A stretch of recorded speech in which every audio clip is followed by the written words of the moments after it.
ऊपर तो अगली हो जाएगा टाइम सलामी का सामान देने पे सलामी देंगे।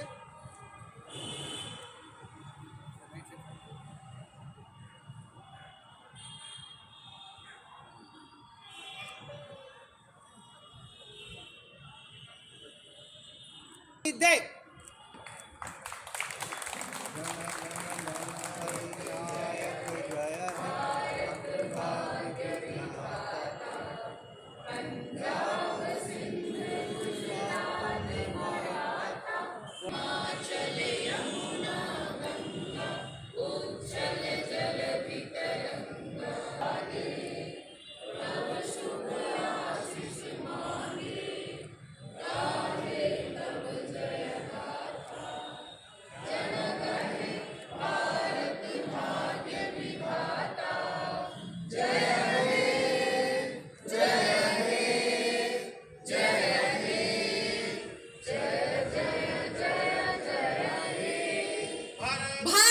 कृपया गुब्बारा को रिलीज करने की कार्रवाई शुरू की जाती है।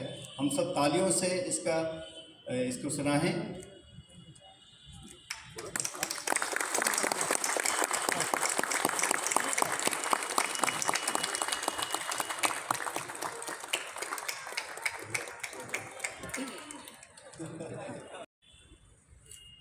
आज गणतंत्र दिवस की इस सुबह पर यहाँ पधारे हुए आयकर विभाग, जीएसटी, कस्टम्स के सभी अधिकारियों, परेड के सदस्यों, विशेष तौर पर मेरे मित्र नासिर अली जी, सक्सेना साहब, रंजन साहब और सभी साथियों का यहाँ पर स्वागत है। मुझे बड़ी प्रसन्नता है कि आज हमारा देश 75 वर्ष पूरे कर रहा है अपने गणतंत्र के। ये एक ऐसा अनोखा दिन है जो हमें उस दिन की याद दिलाता है, उस संविधान की याद दिलाता है जिसने हम सभी भारतीयों को एक सूत्र में पिरो कर रखा है, जो एक तरह से हमारे जो पूरा हमारा राष्ट्र है, गणतंत्र है, उसकी बुनियाद है। आज 75 वर्ष पूरे हो गए और ये हीरक जयंती है, तो एक विशेष तौर पर प्रसन्नता का विषय है।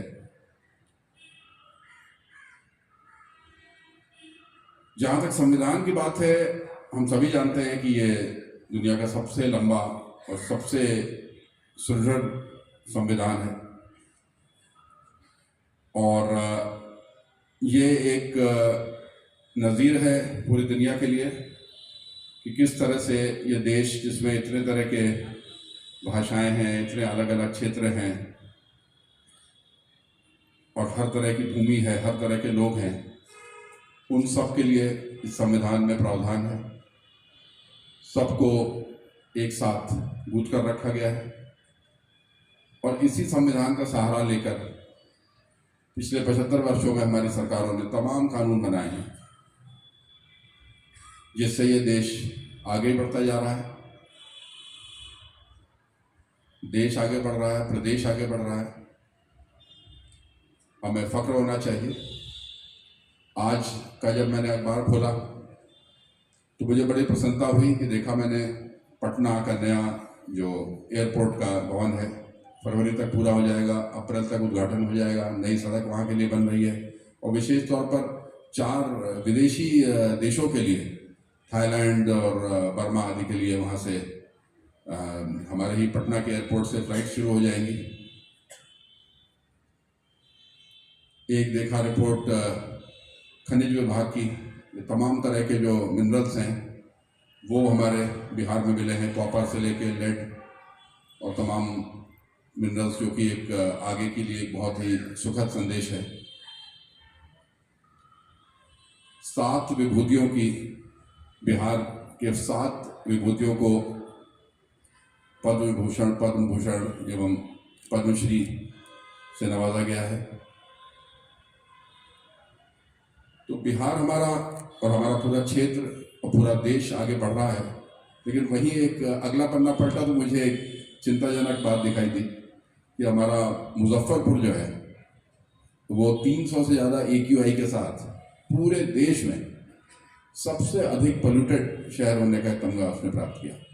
लेकिन साथ ही मैंने एक खबर उसी पन्ने पर यह भी देखी कि जो देश के जो डाक निर्यात केंद्र खोले गए उसमें बिहार के 2 शहर शामिल है। पहले नंबर पर तो खैर मुंबई ही है, जो हमारी राजनीतिक जो हमारी इकोनॉमिक जो है वो राजधानी है, वित्तीय राजधानी है।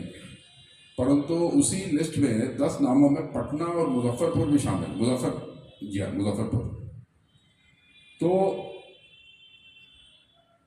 बड़ा मुझे सुखद आश्चर्य हुआ, क्योंकि आज से कुछ साल पहले आप सब मानेंगे कि ऐसा कोई सोच भी नहीं सकता था कि कोई टॉप 10 की लिस्ट बने शहरों की एक्सपोर्ट के मामले में, और उसमें बिहार का कहीं दूर दूर तक स्थान हो, जबकि ऐसा है नहीं। ये जो हमारी मगध की भूमि है, ये बिहार की भूमि है।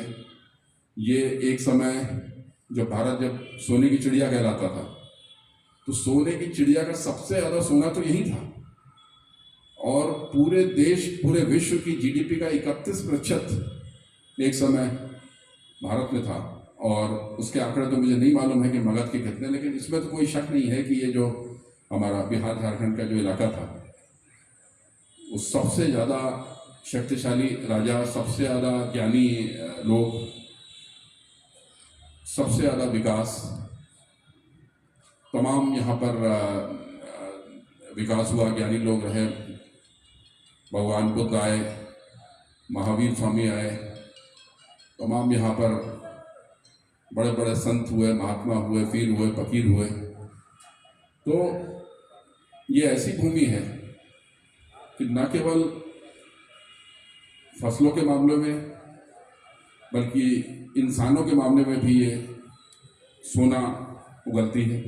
से पहले कई 6 माह पूर्व मेरा यहाँ पर स्थानांतरण हुआ, तो कई लोगों को मैं जानता था कि हाँ ये साथी हमारे बिहार के हैं, लेकिन जब स्थानांतरण हुआ तो बहुत से लोग मुझसे मिले, उन्होंने बताया सर मैं बिहार का हूँ। मुझे आश्चर्य हुआ, मैं तो समझता था कि ठीक है ये कहीं नॉर्थ इंडिया के हैं या शायद महाराष्ट्र के हैं।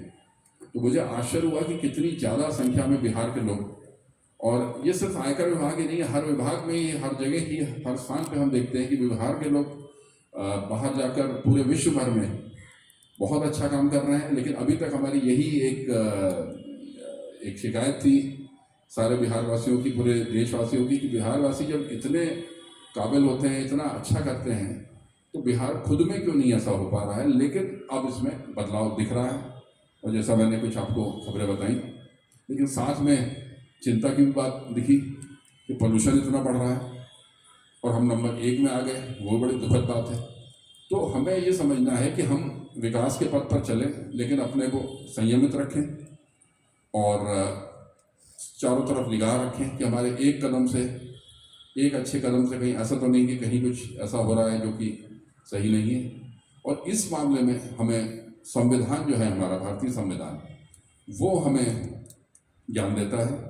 मैं तो जितने बार संविधान के पन्ने पलटता हूँ, क्योंकि कई लोग तो सोचते हैं ठीक है ये तो राजकाज है, ये तो सन 1950 में आ गया, भारत गणतंत्र हो गया, लेकिन वो सिर्फ एक ऐसी किताब नहीं है कि इसको रख के उसको पूजा जाए। मैं तो सभी से, और सारे लोग ऐसे ही हैं कि जो कि संविधान की अच्छी गहन जो है उसकी जानकारी लेकर फिर तमाम सिविल सर्विसेज का एग्ज़ाम हो या स्टाफ सिलेक्शन कमीशन का हो, उन सब परीक्षाओं से गुजर कर यहाँ पर आए हैं, जो हमारे सारे साथी दिख रहे हैं मुझे। लेकिन एक भावना हो जाती है कि हाँ ठीक है, संविधान है, अच्छा है, हमने पढ़ लिया, एग्ज़ाम क्लियर कर लिया, अब हम सेवा में आ गए, और 26 जनवरी को उसको याद कर लेना है, उसके रचयिता को याद कर लेना है। लेकिन मैं कहूँगा कि सबसे आवश्यक है कि हर व्यक्ति ये आह्वान करे, मैं आप सबसे आह्वान करता हूँ कि पढ़ ले कि हफ्ते में कम से कम एक बार इंडियन कॉन्स्टिट्यूशन को, भारतीय संविधान को उठाकर पलट ही ले, कुछ पन्ने, कोई एक धारा उसकी, कोई एक आर्टिकल उसका देख ले, पढ़ ले, समझ ले, और आपको यकीन मानिए कि आपको एक ऐसा कुछ ज्ञान प्राप्त होगा जिसको आपको लगेगा कि अच्छा ये आयाम मैंने नहीं सोचा था संविधान के बारे में, या अपने कार्य के बारे में, या सामाजिक कार्य के बारे में। तो तो आपको जरूर कुछ ना कुछ ऐसा उसमें ज्ञान मिलेगा, क्योंकि हमारे जो संविधान के रचयिता थे डॉक्टर साहब भीमराव अम्बेडकर साहब, उन्होंने और उनके साथियों ने मिलकर ऐसी संरचना की है, ऐसा ये एक ग्रंथ दिया है भारत को और पूरे विश्व को, जो किस प्रकार एक सही प्रकार से एक गणतंत्र को, एक लोकतंत्र को चलाया जाए और कैसे एक राजतंत्र काम करे, उसकी पूरी इसमें व्याख्या है, पूरा इसमें व्यवस्था है। और इससे हम अपने आम जीवन की अपनी जो कार्यशैली है, अपने कार्यालय की कार्यशैली है, उसके लिए भी बहुत कुछ सीख सकते हैं। तो आज मैं आप सबको इस हीरक जयंती वर्ष के लिए बहुत शुभकामनाएं दूंगा। मैं चाहूँगा कि हम सब जो हमारे आज़ादी के योद्धा थे, उनके बलिदान को आज याद करें। आज हम इस स्थिति में हैं कि हम पूरे विश्व में अग्रणी देश होने जा रहे हैं।